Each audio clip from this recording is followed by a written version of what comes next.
बताइए कि जाति के नाम पर, मत और मजहब के नाम पर जो लोग वोट लेने वाले लोग हैं, ये वही लोग हैं जो सत्ता में आते हैं, अपने परिवार की बात करते हैं, सिफाई का काम करते हैं। मुझे लगता है, मैं कह रहा हूं, याद करिए, मैंने जितना गोरखपुर में विकास कराया है या प्रधानमंत्री जी के आशीर्वाद से जितना विकास काशी में हुआ है, उससे ज्यादा अयोध्या में हो चुका है। क्या कोई भेदभाव हुआ है? क्या कोई कह सकता है कि अयोध्या के साथ भेदभाव हुआ है? अरे हमने तो, ये लोग तो अयोध्या में कारसेवकों का रक्त बहाते थे, और हम लोगों ने अयोध्या में दीपोत्सव से जो यात्रा प्रारंभ की, आज घर घर में दीप जल रहे हैं अयोध्या में। एक एक मठ मंदिर बिना भेदभाव के, कोई जाति नहीं।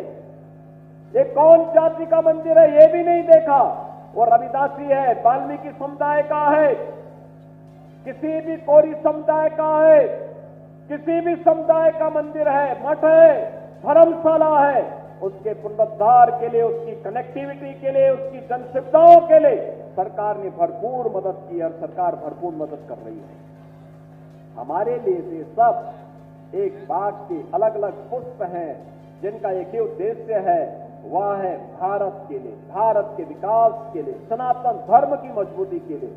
और सनातन धर्म का महापर्व, महाकुंभ का आयोजन प्रयागराज की धरती पे हो रहा है। बहनों और भाइयों, 34 करोड़ श्रद्धालु अब तक वहां स्नान कर चुके हैं, और कल बसंत पंचमी का भी महापर्व है, अमृत स्नान भी है। मैं आप सबको ज्ञान के अधिष्ठात्री देवी मां सरस्वती के पावन आयोजन से जुड़े हुए इस महापर्व की बधाई देता हूं। बहनों और भाइयों, ये विकास विरोधी भी हैं, लोक कल्याण विरोधी भी है। इनकी दृष्टि सफाई से बाहर नहीं जाती है, इस सफाई के बाहर नहीं सोच सकते। जब सत्ता में आते हैं तो परिवार के लिए कार्य करते हैं, वोट मांगने के लिए जाति का सहारा लेते हैं, और जब सत्ता में आते हैं तो अपने परिवार का भरण पोषण करके सारे पद एक परिवार को दे दिए जाते हैं। और इसलिए मिल्कीपुर का चुनाव भी आज राष्ट्रवाद बनाम परिवारवाद का चुनाव बन गया है।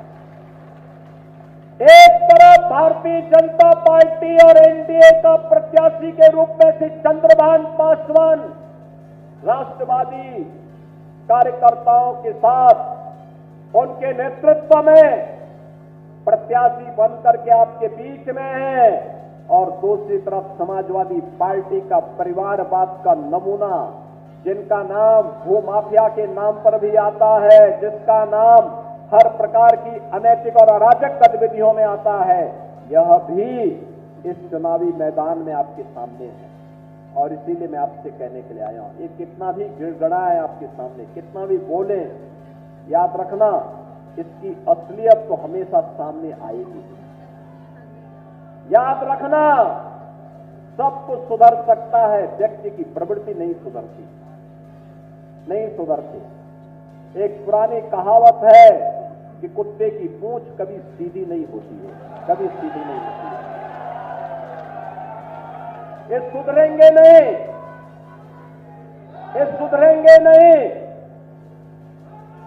क्योंकि इनका पेशा अपराध करना है, गुंडागर्दी करना है, बेटी और व्यापारी की सुरक्षा में सेंध लगाना है। जब श्री अखिलेश यादव उत्तर प्रदेश के मुख्यमंत्री थे, इन्होंने कन्नौज के मेडिकल कॉलेज का नामकरण जो बाबा साहब डॉक्टर भीमराव अंबेडकर के नाम से था, नाम हटाने का काम करने का पाप किया था। हमारी सरकार आई, हमने फिर से कन्नौज के मेडिकल कॉलेज का नामकरण बाबा साहब भीमराव अंबेडकर के नाम से कराया है।